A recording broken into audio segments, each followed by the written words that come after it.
Hi everybody, thank you for watching this video. I would like to present you today a case of a severely angulated infrarenal neck. It is about 85 degrees. The length is 17 mm in a 70.5 cm infrarenal abdominal aortic aneurysm. You can appreciate that both common iliac arteries are dilated. The diameter is 24 mm. We are going to use a bell-bottom technique for both common iliac arteries. This patient is not a candidate for an open surgical repair due to severe comorbidities.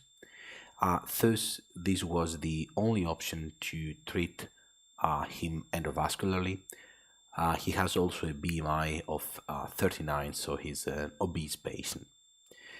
Now you see that we have used the Endurance device. The Endurance device has been tested from our clinic in such severe angulations, short necks, in patients that we have no other options, and we have gained a very good experience with the device. Thus, we are presenting today this video. However, I have to repeat that this use is outside the eye view of the device. Now you see that we are advancing the device up to the infrarenal part, and then we are performing the first angiography, and we are checking exactly where is the lowest renal artery. Here is important to mention that you have to do different views in order to be sure where to implant your device. That means which is the lowest renal artery, where is exactly the origin of the artery. You will see that in the video I have left a lot of the multiple angiographies that we have done in order to highlight you how important it is to be sure and precise with your implantation. So if the patient has no chronic kidney disease, then try to repeat some angiographies if you are not sure that you have the right position for your device. Here you see that we have already opened the device. The E marker is in the middle, in the right position, so we know that the contralateral gate is on the left side. We went from the we advanced the device from the right side, and here we are checking once more that the lowest renal artery is exactly at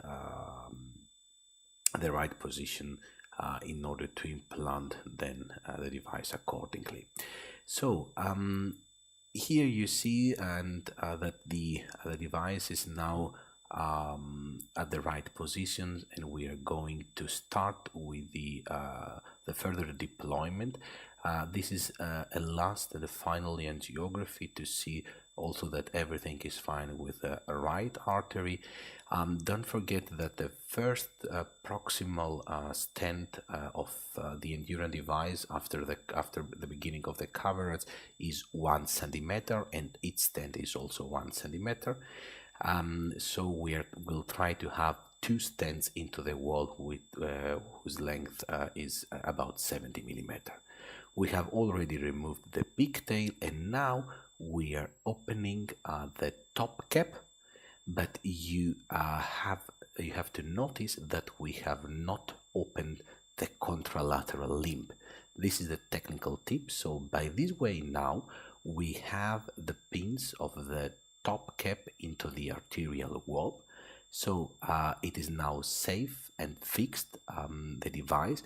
You see now that we are working to remove the parallax. So we have now all the markers at the same level, and now what we are doing is that we are pushing slowly and smoothly the prosthesis upwards in order to put the prosthesis into the rest of the proximal neck. So now we want to have the best position for the two proximal stents of the stent graft. And now by keep pushing slightly upwards, we are removing we are opening the contralateral limb, and by this way now the limb is open. By this way you have a nicer position of the whole prosthesis into the proximal neck, and if you use then the Reliant balloon, you will avoid a type 1 embolic, as you will see in the final angiography. Now comes the next important tip, and this is the removal of the top cap. It could be very tricky, very challenging in such angulated necks, because the top cap will come to conflict with the stent, with the suprarenal stent. This is now the case here. So what you have to do is to use the contralateral, the sheath of the contralateral limb that has already been implanted, to get inside and then to remove both sheaths. I mean the top cap of the main body and the sheath of the contralateral limb, and then to remove them at the same time from the aorta. So now you will check that we are advancing the contralateral limb, and you will see that we have checked if we can remove the top cap without the contralateral limb, but this was again we were not able to do it. Check this one, this maneuver now. So we are trying now to remove the top cap without pulling back the contralateral limb, but still we are not able, despite that we have straightened more and more the proximal neck. So what you have to do in that case is don't try to go back, don't try to rotate. This will not work in that cases. Then the majority of the cases you have to pull both devices at the same time. Look at this maneuver nicely.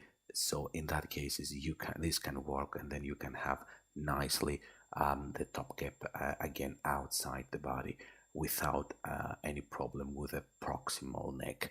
So after this maneuver, you have of course to implant the ipsilateral limb. This was done, and then we have the final angiography. You see nicely on the angiography that we have a very nice result without type 1a embolic. The aneurysm is completely excluded.